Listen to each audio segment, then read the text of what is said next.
오늘 우리에게 주신 하나님 말씀은 신명기 1장 1절로 5절 말씀입니다.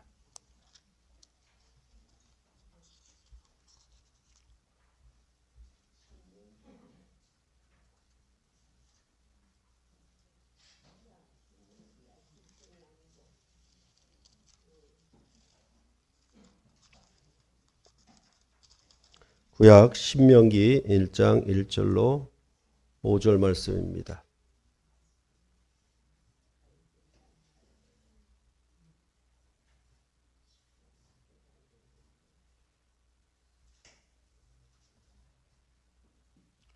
한 절씩 교대로 봉독해 올리겠습니다. 이는 모세가 요단 저쪽 숲 맞은편의 아라바 광야 곧 바란과 도벨과 라반과 하세롯과 디사합 사이에서 이스라엘 무리에게 선포한 말씀이니라.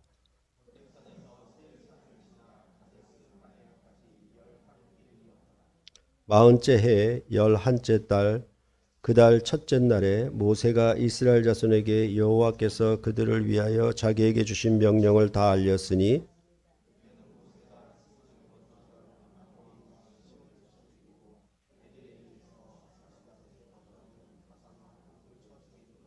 함께 읽겠습니다.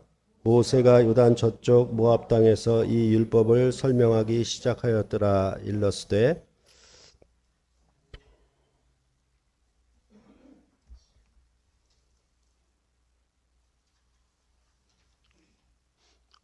요한계시록을 마치고 오늘부터 신명기를 강론하게 되었습니다. 신명기의 본질은 그 문체와 목적에 있어서 언약이라는 이해에 대해서는 아무 지장이 없을 정도로 신명기서는 언약서다라고 이해하시면 되겠습니다. 성경이 가지는 언약서의 특징은 이야기와 가르침 이렇게 구성이 되어 있습니다.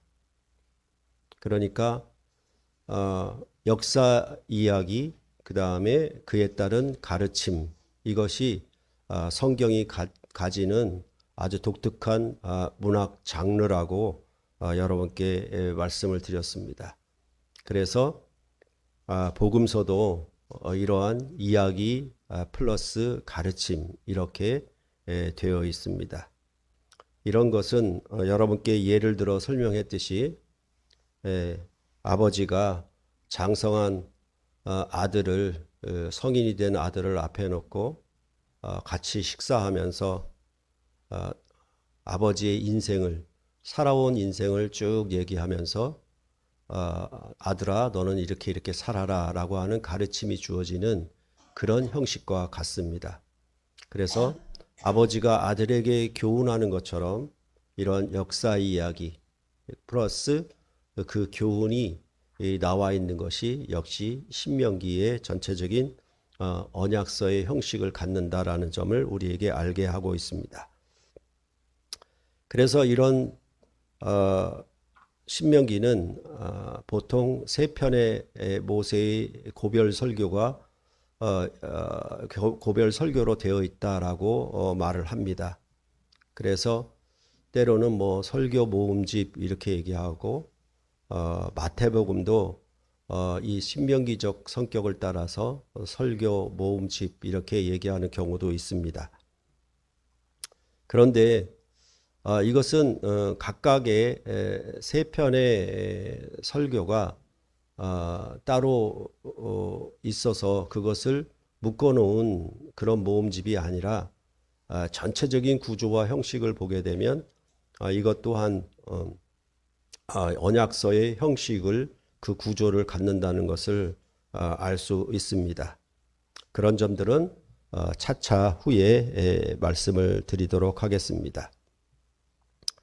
그랬을 때 항상 언약이라고 하는 것은 기본적으로 세 가지가 구성 요소가 있어야 되는 것이죠. 뭐냐 하면 언약을 맺는 쌍방이 이렇게 있어야 되죠. 계약을 맺는 당사자가 있어야 되고 그런 다음에는 그 계약 내용, 즉 계약서가 있어야 되는 것입니다. 그러니까 이 신명기도 여호와 하나님과 이스라엘 백성이 서로 계약의 당사자인 것을 나타내고 있고, 이 신명기의 말씀은 그 언약서의 내용, 계약서의 내용을 전체적으로 말한 것이다라고 보면은 될 것입니다. 그런데 이 신명기에 나와 있는 언약은 출애굽기에 나라를 시내산에서 설립할 때 맺은 언약과는 조금 다릅니다. 이 신명기의 언약은 이스라엘 백성이 시내산을 떠나서 광야를 지나 요단강 동편 모압 평지에 이르렀을 때 여호와 하나님이 이스라엘 백성에게 주신 언약입니다. 이 언약은 출애굽기가 맺은 언약이, 시내산에서 맺은 언약이 원본이라고 하면 신명기의 말씀은 그것을 갱신한 것, 그런 의미로 이해를 하면 되겠습니다. 그러니까 이제 요단강 동편에서 요단강 건너 가나안 땅을 바라보고 이스라엘 백성에게 주신 언약의 말씀인데, 그것은 출애굽기의 언약을 갱신한 언약이다라고 보시면 신명기의 언약서 내용을 우리가 이해하는 것이라고 할 수 있겠습니다. 그래서 이러한 그 언약 갱신의 성격을 우리가 신명기 29장 1절에 잘 나타나 있습니다. 29장 1절이 매우 중요합니다. 29장 1절을 한번 같이 읽어보겠습니다. 29장 1절입니다.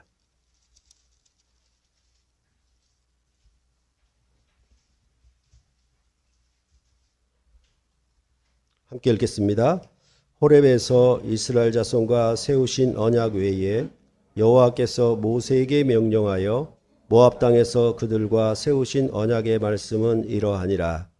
이것이 호렙산에서 맺은 언약은 곧 시내산의 언약과 같은 말입니다. 호렙산이나 시내산이나 같은 말이죠. 그러니까 여러분도 알다시피 금강산도 계절마다 다른 이름으로 불려지잖아요. 그와 마찬가지로 출애굽기와 민수기 같은 경우는 시내산이라는 표현을 많이 사용하고, 이 신명기는 호렙산이라는 표현을 많이 사용하고 있습니다. 그러나 그 두 산은 서로 같은 명칭인 것을 이해하면 되겠고, 이 신명기의 핵심의 내용은 이처럼 호렙산에서 맺은 언약 외에 이제 여기 모압 땅에서 그들과 세우신 언약, 이렇게 말씀하는 것이 신명기에 갱신된 언약임을 나타내는 중요한 말씀이라고 보시면 되겠습니다. 그러면 왜 이러한 언약 갱신이 필요한 것인가? 그것에 대해서 말하기를 신명기는 애굽에서 출애굽하여 나온 출애굽 1세대의 군인들이 다 죽었기 때문이라고 말을 하고 있습니다. 다시 신명기 2장 14절과 15절을 보시겠습니다. 오늘은 부지런히 성경을 따라다니셔야 됩니다. 신명기 2장 14절 15절 교대로 읽겠습니다. 가데스 바네아에서 떠나 세렛 시내를 건너기까지 38년 동안이라. 이때에는 그 시대의 모든 군인들이 여호와께서 그들에게 맹세하신 대로 진영 중에서 다 멸망하였나니,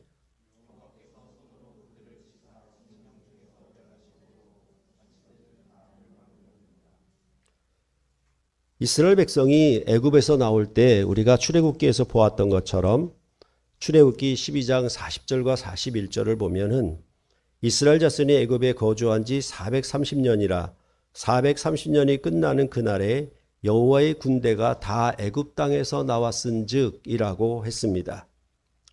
이러한 여호와의 군대로 애굽에서 나온 이스라엘은 그 목표가 가나안 땅의 아모리 족속을 정복하여 그들을 심판하고 그 가나안 땅을 기업으로 차지하는 것이었습니다. 그런데 이스라엘 백성은 호렙산에서 떠나서 가데스 바네아에 이르렀을 때 그들은 그 가나안 땅에 올라가기를 거절하였습니다. 그 거역한 이유에 대하여 신명기 1장 28절에 나옵니다. 다시 1장 28절을 보시겠습니다. 1장 28절 함께 또 읽겠습니다. 우리가 어디로 가랴? 우리의 형제들이 우리를 낙심하게 하여 말하기를 그 백성은 우리보다 장대하며 그 성읍들은 크고 성곽은 하늘에 닿았으며 우리가 또 거기서 아낙 자손을 보았노라 하는도다 하기로. 이스라엘 백성이 가나안 땅을 정탐하고 정탐한 자들의 보고를 듣고 그들은 낙심했습니다. 왜냐하면 그 가나안 땅에 거하는 백성들이 장대했습니다. 그리고 성읍들은 크고 성곽은 하늘에 닿을 정도로 높았습니다. 그리고 거기서 아낙 자손, 즉 골리앗과 같은 자손을 보았다라고 그렇게 말하고 있습니다. 이것을 보고서 이스라엘 백성은 가나안 땅에 올라가기를 거역한 것입니다. 그로 말미암아 여호와 하나님은 크게 진노하여서 이스라엘 백성의 방향을 돌려서 홍해길을 따라서 광야로 들어가게 했습니다. 그리고 광야 생활 38년 동안 그 군인들을 다 죽게 하여서 그들 모두가 가나안 땅에 들어가지 못하도록 하였던 것입니다. 그렇기 때문에 이 언약을 갱신하는 것은 뭐냐 하면 출애굽 1세대가 다 죽었다. 그리고 출애굽 이제 2세대, 즉 출애굽하여서 시내산에서 언약을 맺을 때 아이들, 어린아이들, 그 자녀들, 좌우를 분별하지 못하는 자녀들이 이제는 장성했고 그 출애굽 2세들이 이제 새로운 씨가 되었기 때문에 이들과 맺는 언약을 언약갱신이라 이렇게 말을 하고 있는 것입니다. 그래서 여분네 아들 갈렙 그리고 눈의 아들 여호수아 이 두 사람은 가나안 땅에 들어가기를 찬성했고 이 두 사람 외에 나머지 10명의 정탐꾼들은 거역하였으므로 그들을 비롯해서 출애굽 1세대의 모든 군인들이 다 죽었고 이제 이 두 사람과 더불어 그때의 좌우를 분별치 못하는 어린아이들이었던 그들이 이제 38년 동안 지났으니까 장성한 아이들이 되었을 것입니다. 그들과 맺는 언약이기 때문에 이제 실제로 그들이 언약 갱신의 대상자가 됐다라고 보시면 될 것입니다. 그러니까 이 신명기는 바로 이 출애굽 2세대들이 언약을 맺는 새로운 씨앗이 되었다라고 그렇게 말하고 그렇기 때문에 이제 언약 갱신을 말하는 것이다라고 신명기는 전체적으로 말하고 있는 것입니다. 그래서 신명기 5장 2절로부터 3절을 보시겠습니다. 5장 2절로부터 3절.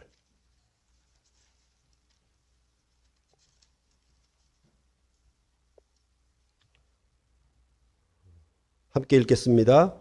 우리 하나님 여호와께서 호렙산에서 우리와 언약을 세우셨나니 이 언약은 여호와께서 우리 조상들과 세우신 것이 아니요 오늘 여기 살아있는 우리 곧 우리와 세우신 것이라.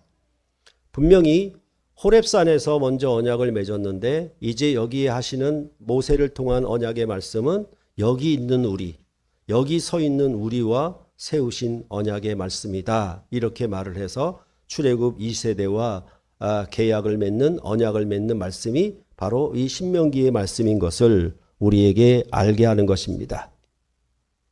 그럴 때에 신명기는 구약 성경의 핵심이라고 중심이라고 많은 분들이 이야기를 합니다. 왜냐하면 이렇게 여기서 갱신된 이 신명기 언약은 이제 이후로 이스라엘 백성의 모든 역사의 기초가 되는 기본이 되는 언약이 되기 때문에 그렇습니다. 그래서 여호수아와 사사기, 룻기, 사무엘 상하, 열왕기서까지 열왕기 상하까지 전부 다 뭐라고 부르냐면 신명기 역사서다 이렇게 많은 사람들이 부르고 있습니다. 그러니까 이것은 이제 이스라엘 백성이 호렙산에서 나와서 광야를 38년 동안 방황을 하고 그 다음에 요단강 동편 모압 평지에 와 있는데 그들과 언약을 맺는데 이것은 단순히 이제 현재 있는 언약 백성들과의 언약일 뿐만 아니라 이제 후에 오는 역사에 이스라엘의 자손들과 맺는 그 언약과도 관계가 있다라고 그렇게 말을 하고 있는 것입니다. 그러니까 지금 언약을 맺는 것은 이제 후에 이스라엘 자손의 후손과도 관계가 있고 그들도 이 계약에 함께 들어온다라고 보시면 되겠죠. 즉 미래의 이스라엘 자손의 후손과도 이 언약의 말씀은 함께 해야 한다라는 의미가 여기에 포함되어 있습니다. 그래서 다시 신명기 29장 14절과 15절을 보시겠습니다. 신명기 29장 14절과 15절 또 함께 읽겠습니다. 내가 이 언약과 맹세를 너희에게만 세우는 것이 아니라 오늘 우리 하나님 여호와 앞에서 우리와 함께 여기 서 있는 자와 오늘 우리와 함께 여기 있지 아니한 자에게까지이니 라고 말을 해서 이제 이스라엘 백성이 모압 평지에 이르렀을 때 거기서 맺는 언약은 여기 있는 우리와 맺은 언약일 뿐만 아니라 여기 있지 아니한 후대와도 맺는 언약이라고 말씀하고 있어서 이제 구약의 전반적인 역사에 있어서 이 신명기가 기본이 되고 기초가 된다라는 사실을 우리로 잘 알게 하는 것입니다. 그래서 이 신명기는 크게 세 부분으로 나누어 본다라고 하면 거기에는 과거와 현재와 미래가 전부 포함되어 있습니다. 그래서 과거를 회상하는 것, 과거를 역사적 회고하는 내용이 1장 1절부터 4장 43절까지 되어 있고 이제 실질적인 계약의 내용을 말을 하는 4장 44절부터 29장 1절까지가 현재 여기 서 있는 모압 평지에 있는 자들과의 맺는 언약을 대해서 얘기하고 그 다음에 이제 미래에 대해서는 29장 2절부터 34장 12절까지 마지막까지 그렇게 구분하여서 보면 되겠습니다. 그럴 때에 이 과거에 대한 것은 이스라엘 백성이 시내산에서 언약을 맺었고 지금 광야를 지나 모압 평지에 와 있는 것이니까 그러면 그 과거는 이 시내산의 언약에만 머무는 것이 아니라 더 먼 과거 어디까지 가냐면 창조에까지 그 과거를 회상하도록 그렇게 되어 있습니다. 그래서 신명기 4장 32절을 한번 보시겠습니다. 신명기 4장 32절입니다. 4장 32절 함께 읽겠습니다. 내가 있기 전 하나님이 사람을 세상에 창조하신 날부터 지금까지 지나간 날을 상고하여 보라. 하늘 이 끝에서 저 끝까지 이런 큰 일이 있었느냐? 이런 일을 들은 적이 있었느냐? 이렇게 과거에 대해서 창조로부터 얘기를 하고 그 역사를 회고하는 방식으로 얘기를 하는데 이 미래에 대해서는 이스라엘 백성이 범죄하여 망하고 바벨론에 사로잡혔다가 다시 돌아오는 역사까지 이 신명기는 포함을 하고 있습니다. 그래서 신명기 30장 3절을 또 보시겠습니다. 신명기 30장 30절입니다.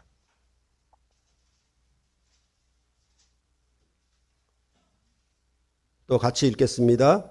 내 하나님 여호와께서 마음을 돌이키시고 너를 긍휼히 여기사 포로에서 돌아오게 하시되 내 하나님 여호와께서 흩으신 그 모든 백성 중에서 너를 모으시리니 이렇게 말하고 있습니다. 그러니까 이제 이 신명기 내용은 먼 과거 그 다음에 먼 미래까지 전부 포괄하고 있는 말씀인 것을 우리로 알게 하는 것입니다.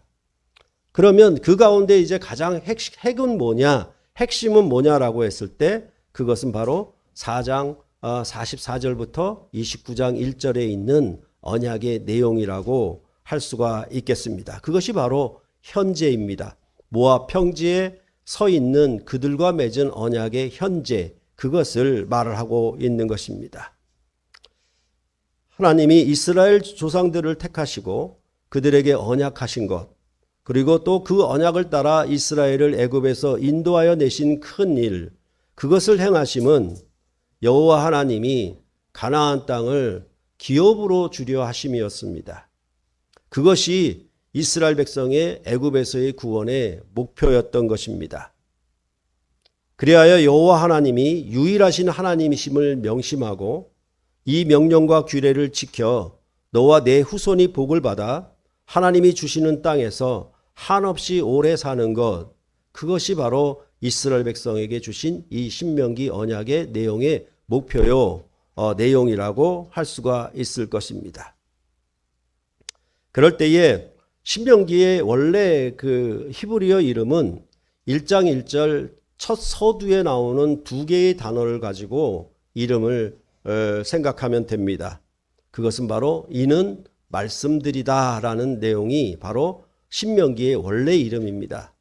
그런데 이 신명기의 이런 것들은 결국은 뭐냐면 이는 말씀드리다 이렇게 얘기했으니까 아까 말씀드린 것처럼 마치 세 편의 설교가 있는 것처럼 말씀들로 되어 있는 책이 바로 이 신명기임을 알게 하는데, 이것을 신명기를 영어 이름으로 바꿔놓은 것이죠. 영어 이름을 바꿨는데 그 이름의 뜻은 두 번째 율법 혹은 율법의 반복이라고 하는 의미를 갖고 있습니다. 그래서 이렇게 이름을 짓게 된 것은 신명기 17장 18절을 잘못 해석한 것이에요. 거기 보면은 그가 왕위에 오르거든 이 율법서의 등사본을 레위 사람 제사장 앞에서 책에 기록하여 라고 했으니까 이 율법책의 등사본이라고 그랬으니까 반복된 율법, 두 번째 율법 이렇게 이름을 70인역으로 번역할 때 그렇게 이 신명기 이름을 영어 이름으로 바꿔 놓았던 것입니다. 그렇지만 이 이름이 오히려 전화위복이 될 수도 있습니다. 신명기는 출애굽기의 시내산 언약보다 더 풍성한 은혜를 나타내기 때문입니다. 그래서 출애굽기의 율법과 비교하면 더 확대되어 있는 것으로 나타나 있습니다. 이는 마치 출애굽기의 첫 번째 돌판을 주심보다 두 번째 돌판을 주심이 더 큰 인자와 자비와 진실하심이 많은 하나님을 나타냈던 것처럼 출애굽기의 시내산의 언약보다 이 언약갱신된 신명기의 언약은 더 풍성하고 더 확대된 하나님의 은혜를 말씀하고 있는 것이기 때문에 두 번째 율법 이렇게 얘기해도 크게 어긋나는 말은 아니라고 하는 것을 알 수 있게 하는 것입니다. 그런데 이러한 더 크고 풍성한 은혜에 대해서 신명기는 어떤 철학적 개념이나 어떤 교훈 정도로 격언 정도로 얘기를 하지 않고 있습니다. 그것은 바로 앞서 말씀드렸던 것처럼 지나간 일을 상고함으로, 즉 이제까지 이스라엘 백성의 역사, 이스라엘 백성이 살았던 그 역사를 회고함으로 이제 이 신명기의 말씀이 주어지고 있다라는 사실입니다. 처음에 말씀드렸던 것처럼 이야기 플러스 가르침이라고 하는 그 구조가 이렇게 나타나 있는 것이죠. 그러니까 이스라엘 백성은 이전에 가데스바네아에서 거역한 일을 필두로 해서 이제 광야를 헤매는 방황기를 38년 동안 지냈어요. 그러면서 이제 하나님이 그 백성과 어떻게 함께 하셨는가를 그들은 알게 된 것이죠. 그러니까 그 역사 속에서 하나님이 그 이스라엘 백성과 어떻게 함께 하셨는지에 대하여 눈으로 보고 경험하게 된 거예요. 그 지나간 일을 회고했다라고 하는 것은 하나님이 이스라엘 백성의 범죄에도 불구하고 그들과 어떻게 동행하신 역사에 대해서 회고하도록 지나간 일을 상고하여 보라고 그렇게 말씀하는 내용이 이제 가장 첫 번째 부분으로 말씀을 하고 있다라는 것입니다. 그러니까 그럼에도 불구하고 하나님은 이제 이 모압 평지에 이르러서 이스라엘 백성으로 하여금 더 이상 두려워하거나 무서워하지 말고 가나안 땅에 들어가서 그 땅을 기업으로 얻으라고 말씀하는 내용이 바로 이 신명기의 핵심적인 내용이라는 것입니다. 이러한 것은 마치 그 이스라엘 백성이 금송아지를 만드는 우상 숭배를 통하여 하나님 앞에 범죄하고 그 첫 번째 돌판이 깨지고 두 번째 돌판을 주심과 같이 이스라엘 백성의 거역은 바로 가데스 바네아에서 일어난 이 거역 사건을 신명기는 굉장히 중요하게 생각을 하고 있는 것입니다. 가나안 땅에 들어가기를 거역했던 그런 거역에도 불구하고 하나님은 38년 동안 이스라엘 백성과 어떻게 함께 하셨는가, 그것을 눈으로 보고 그대로 경험하게 하였고, 이제 요단강을 건너 가나안 땅을 바라보면서 모압 땅에서 이제 이 언약의 말씀을 주고 계시다라는 것입니다. 이것이 바로 하나님의 풍성한 은혜를 나타내는 것이죠. 즉 이스라엘 백성의 거역에도 불구하고 하나님은 언약에 진실하셔서 자기 백성을 다 멸하지 아니하시고 이제 그들에게 더 풍성한 갱신된 언약을 주고 있다라는 것이 바로 이 신명기의 내용이라는 것입니다. 그럴 때에 이 과거의 역사를 회고하는 내용은 앞서 말씀드린 것과 같이 1장 1절부터 4장 43절까지 되어 있어요. 그 가운데 오늘 설교 본문인 1장 1절부터 5절은 신명기 전체의 전문, 즉 서론의 역할을 할 뿐만 아니라 4장 43절까지에도 서론의 역할을 하고 있는 것입니다.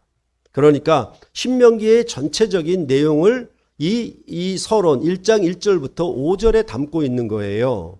그런데 여기에는 뭐냐 하면 이런 갱신된 언약에 대한 그 배경, 이 갱신된 언약을 하게 되는 이유, 그거에 대해서 소개하는 내용이 바로 1장 1절부터 5절에 기록되고 있는 것입니다. 그래서 오늘 본문을 보시면은 이렇게 말을 하잖아요. 오늘 본문에 이렇게 말을 합니다.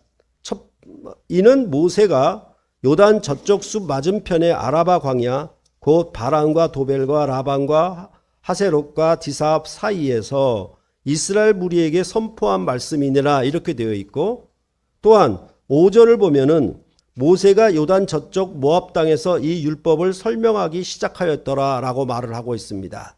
그러니까 1절에도 말씀, 5절에도 말씀 이렇게 얘기했는데 그것을 율법 토라라고 얘기를 하므로 이제 이 말씀들이라고 하는 이는 말씀들이라고 했던 신명기의 전체적인 그 문학적인 특성을 잘 여기서 포괄해서 나타내고 있다라고 보면 됩니다.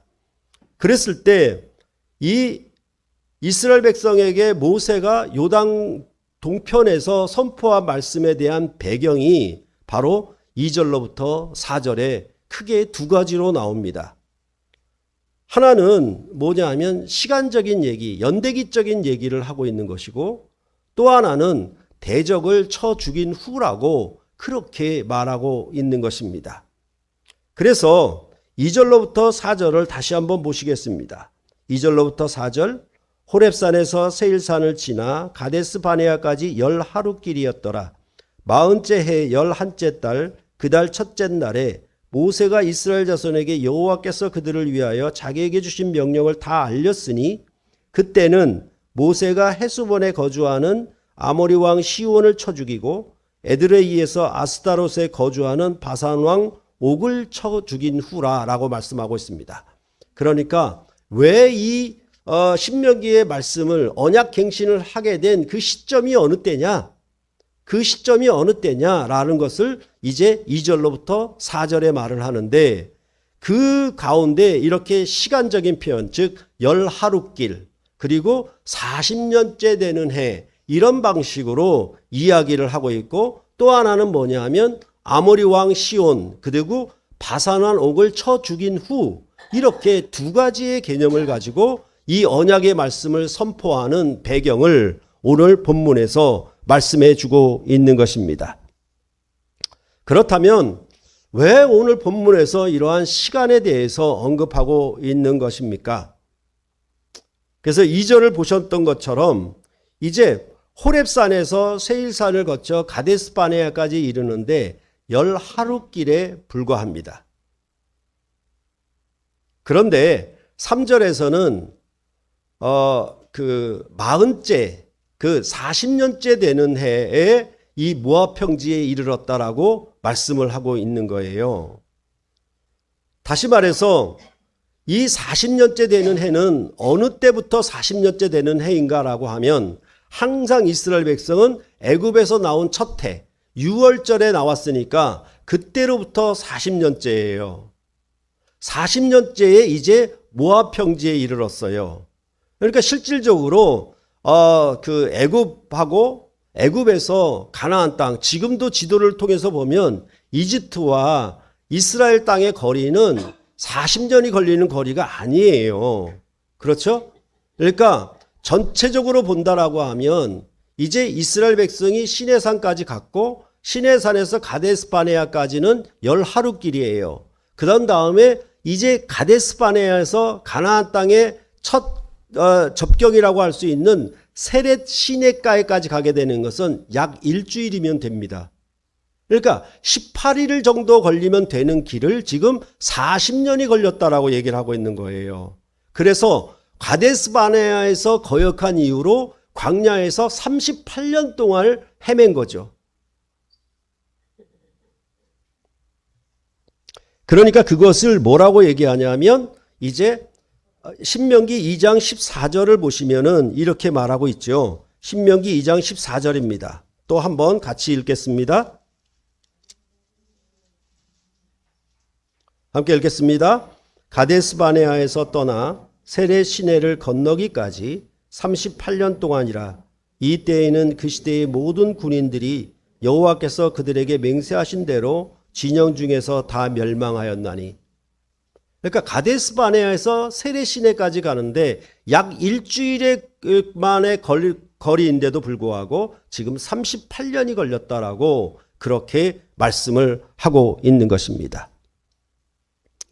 그런 다음에 이제 모세가 율법을 설명하기 시작한 때, 즉 율법을 하나님의 말씀을 선포하기 시작하신 때가 언제라는 것에 여기 오늘 본문에 또 강조점이 있습니다.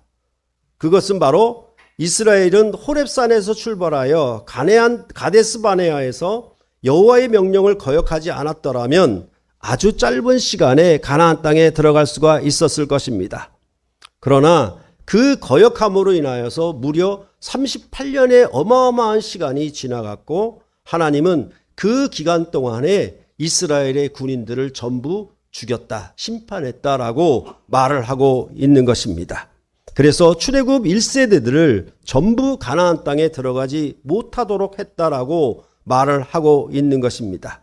그러면 이렇게 이스라엘 백성이 38년 동안에 무엇을 경험했는가? 지나간 일을 상고해 보라고 그랬는데 이제 호렙산에서 세일산을 거쳐 가데스바네아에 이르는 이 과정, 이 역사적 과정을 어떻게 얘기하느냐라고 하면은 이제 1장 1절로부터 5절에 여기 말한 내용을 1장 6절부터 4장 30절까지 다시 풀어서 확대해서 설명을 해요.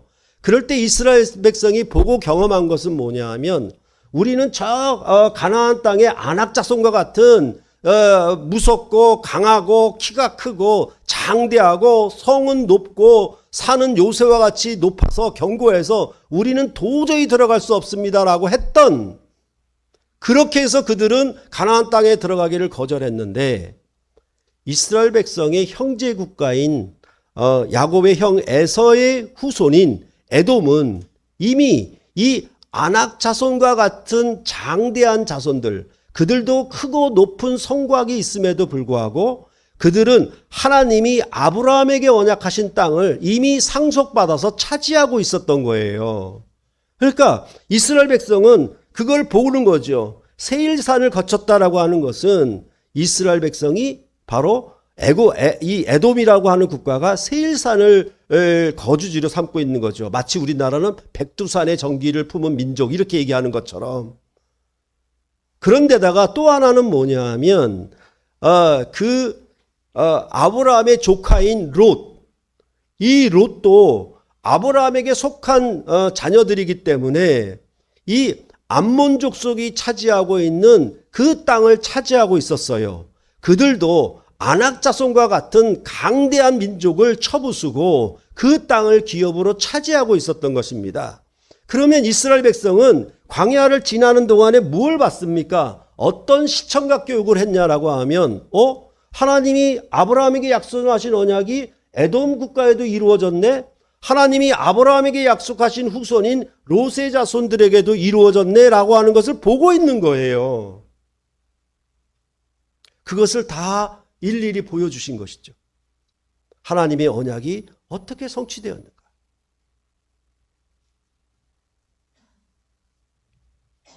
이렇게 이스라엘 백성으로 하여금 현장 학습을 시킨 거죠.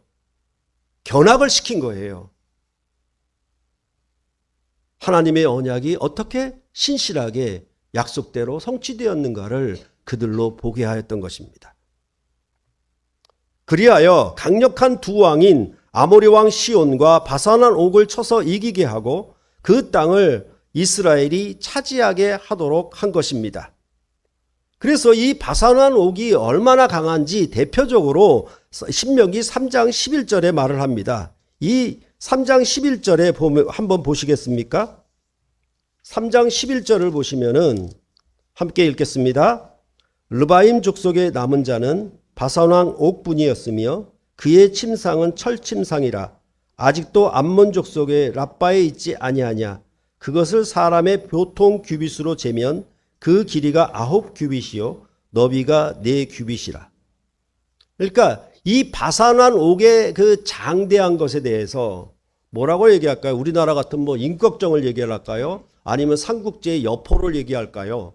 이렇게 강한 왕에 대해서 말을 하게 돼 침상으로 말하는 거예요. 침대가 아예 철침상이에요.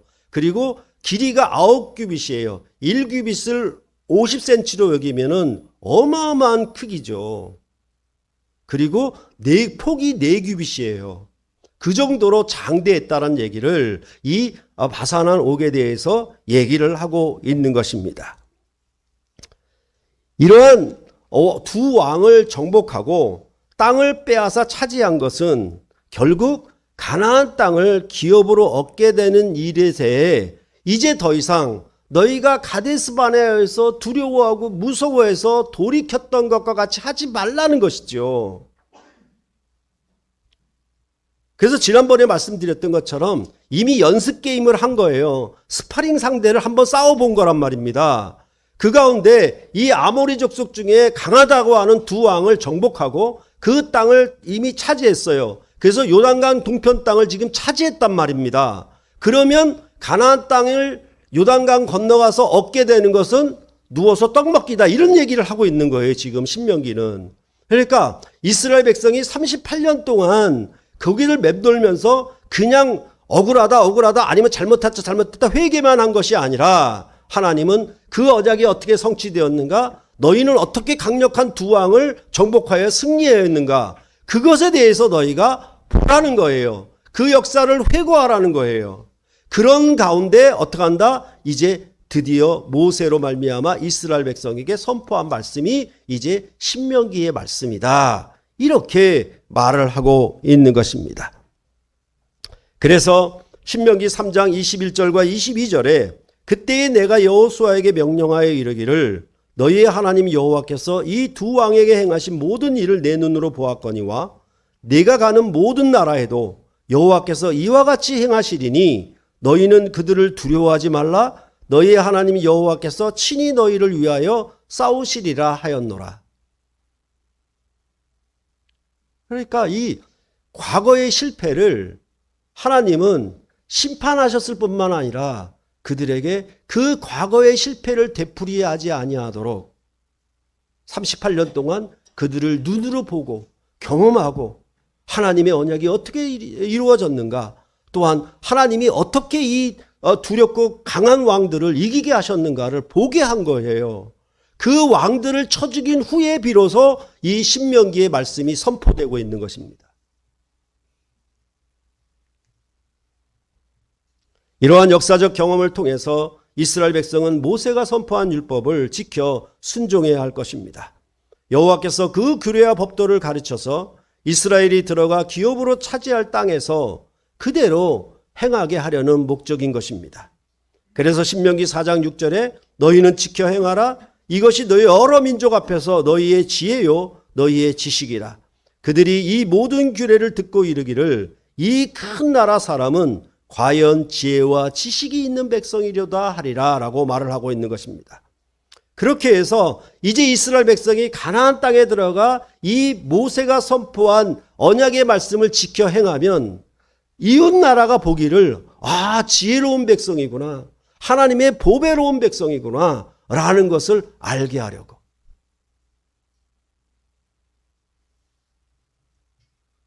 그렇기 때문에 이스라엘 백성은 이 언약의 말씀을 지켜야 합니다.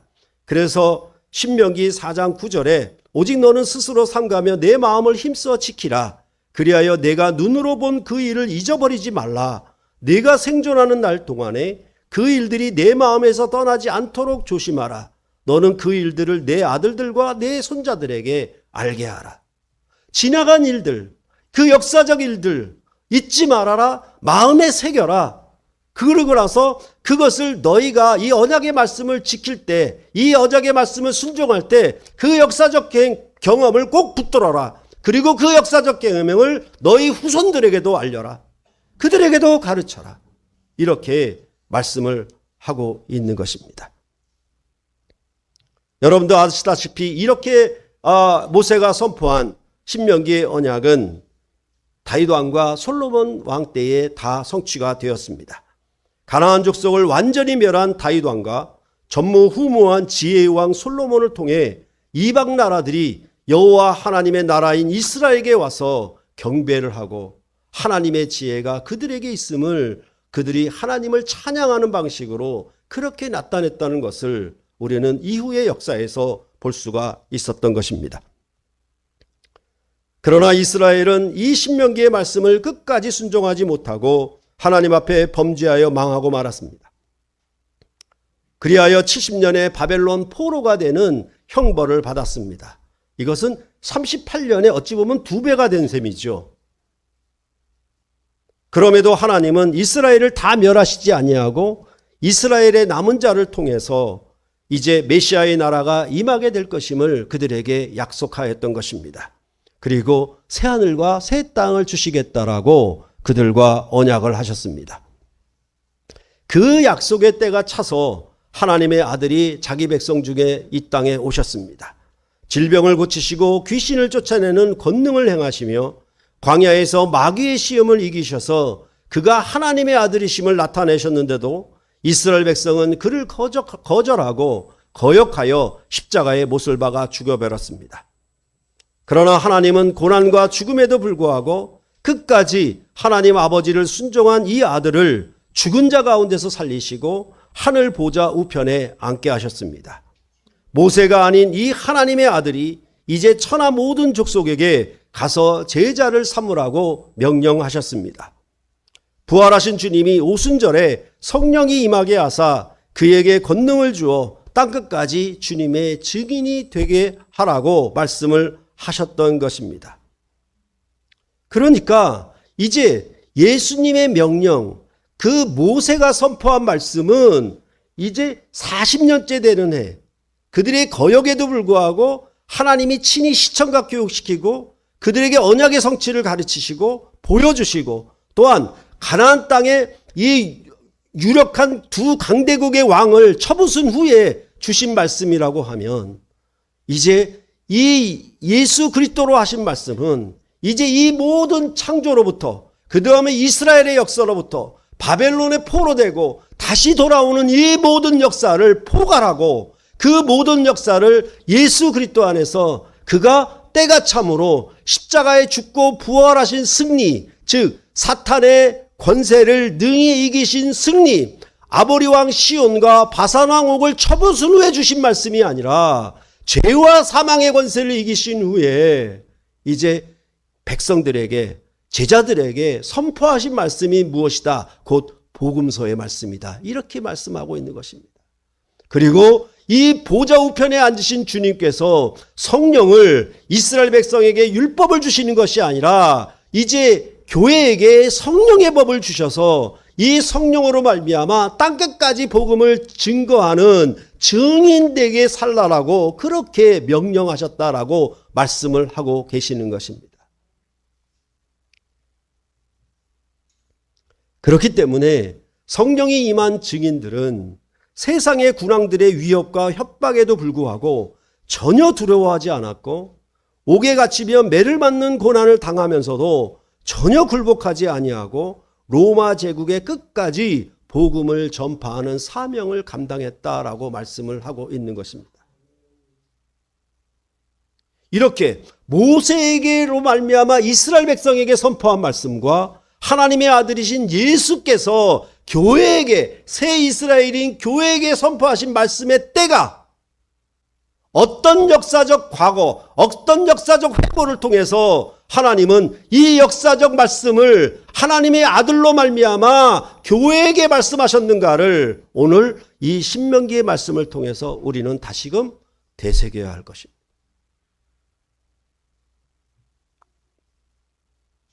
죽음을 이기신 아들의, 이제 여러분들이 보시는 것처럼 교회는 역사 가운데 가장 강력한 로마 제국을 정복했습니다. 기독교가 로마 제국을 정복한 거예요. 이것은 아모리 왕 시온과 바사란 옥을 쳐부순 후, 쳐 죽인 후보다도 더 강력한 권세의 나라를 완전히 기독교가 정복한 것을 교회사의 첫머리에 새겨놓은 것입니다. 그래서 하나님은 이 강력한 로마 제국을 심판하고 세상 나라에 심판하면서 이제 새하늘과 새 땅에 하나님 나라가 이루어지게 할 것임을 보여주고 계시는 것입니다. 그것이 바로 우리가 요한계시록에서 보았던 바벨론이라고 상징되는 로마 제국이 무너졌다. 그 강력한 음녀의 국가가 완전히 무너졌다라고 말을 했고, 다시는 바다에 들어가 다시는 떠오르지 않은, 영원히 사라지는 국가가 되어버리고 말았다라고 말씀을 하는 것은 바로 이 기독교가 십자가에서 죄와 죽음을 정복했을 뿐만 아니라 로마 제국을 정복한 나라인 것을 이제 교회사의 첫머리에, 신약성경의 첫머리에 새겨놓으신 것입니다. 이 역사적 회고, 이 역사적 경험을 통해서 너희는 이제 복음의 증인으로 사는 일에 더 이상 두려워하고 더 이상 무서워하지 말고, 세상의 군왕의 위협에도 불구하고 감옥에 갇히는 모든 고난과 환난에도 불구하고 성령이 임한 증인들은 끝까지 복음 증거를 하여 그 나라를 완강하게 세웠던 것처럼 이제 이 복음의 말씀을 순종해서 너희는 새하늘과 새 땅에 들어가 새 예루살렘 성에 참여하는 영원한 구원을 얻으라. 영생의 생명수를 마시는 그 나라를 차지하라라고 그렇게 신약 성경은 우리에게 선포해 주고 있는 것입니다.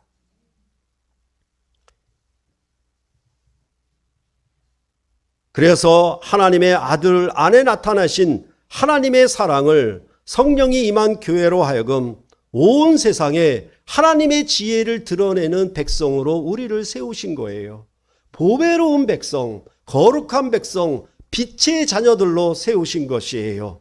우리가 예수 그리스도 안에 주신 새 언약의 말씀을 순종하며 살 때에 무엇입니까? 저 세상 사람들은 우리가 산상수훈에서 보았던 것처럼 이방인들이 너희 착한 행실을 보고 하나님께 영광을 돌리게 하는 것처럼 우리에게 그런 영광과 지혜가 있는 백성으로 우리를 세우셨다라고 말씀을 하고 있는 것입니다. 우리가 복음을 순종하게 되면, 이 새 언약의 말씀을 따라 살 것 같으면은 하나님의 영광과 찬송이 되는 그런 백성으로 삼으려 함이 그 목표였다라고 말씀을 하고 있는 것입니다. 하나님이 우리를 구원하심은 그저 이 살기 어려운 세상에서 저 좋은 공간으로 가는 구원이 아니라 지금 현재 과거의 역사, 성경에 나타난 그 장구한 역사를 우리가 보고 익히는 것은 하나님이 그 역사를 통해서 어떻게 자기 백성과 함께 하셨는가, 그 언약의 성취가 어떻게 이루어졌었는가, 그것을 우리로 알게 하고 그 역사적 바탕 위에서 예수 그리스도가 그것을 성취하사 죄와 죽음을 이기신 승리, 사탄의 권세, 사망의 권세를 꺾어 부순 후에 이제 부활하신 주님이 제자들에게 가서 모든 족속을 제자 삼으라는 명령이 주어지고, 이 명령을 지키는 자에게 하나님의 새하늘과 새 땅의 복을 주시는 그 영광의 기업을 차지하고 상속하는 복을 주시는 것이 바로 신약에 선포한, 하나님의 아들이 선포한 말씀이며, 이 말씀대로 살 때 우리는 저 미래를 보고 살지만은 현재는 우리가 이 새 언약의 말씀을 순종함으로 말미암아 이것이 빛의 자녀가 되어서 하나님의 거룩함과 하나님의 영광과 하나님의 찬송이 내 삶에 빛이 되어 나타나는 거룩한 존재로, 거룩한 하나님의 자녀들로 우리를 세우셨다라고 그렇게 말씀을 하고 있는 것입니다. 이 언약의 말씀을 현재적으로 순종하고 이 우리에게 주신 구원은 어떤 창조로부터 이스라엘의 역사를 통해서, 새 출애굽의 역사를 통해서 하나님은 그 모든 것을 어떻게 성취하셨는가를 눈으로 보고 잊지 아니하고 기억해서 마음의 새김으로 이 생명의 말씀을 지켜 너희는 새하늘과 새 땅을 차지하고 그것을 상속하되 이제 너희가 이 언약의 말씀을 지켜 순종할 때 참으로 지혜롭고 보배롭고 존귀한 하늘의 백성으로 빛의 자녀들로 그 영광을 빛나게 하라. 그래서 이방인들로 하여금 하나님의 영광이 너에게 나타남을 보고 그 앞에 경배하도록 너희를 왕같은 제사장으로 세우셨다. 이렇게 성경은 말씀하고 있는 것입니다.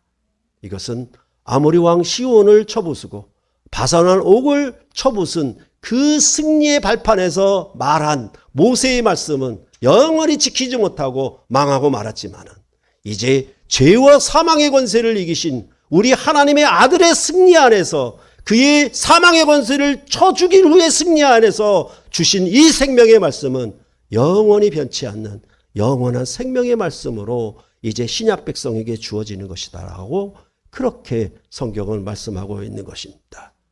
이 복음이 여러분 안에 나타나서 여러분의 삶에서 경험되어지고 내가 이 현재의 역사적 삶에서 하나님의 빛이 되고 영광이 되는 거룩한 삶으로 하나님께 영광을 돌리는 여러분과 제가 되시기를 간절히 바라는 것입니다. 기도하시겠습니다.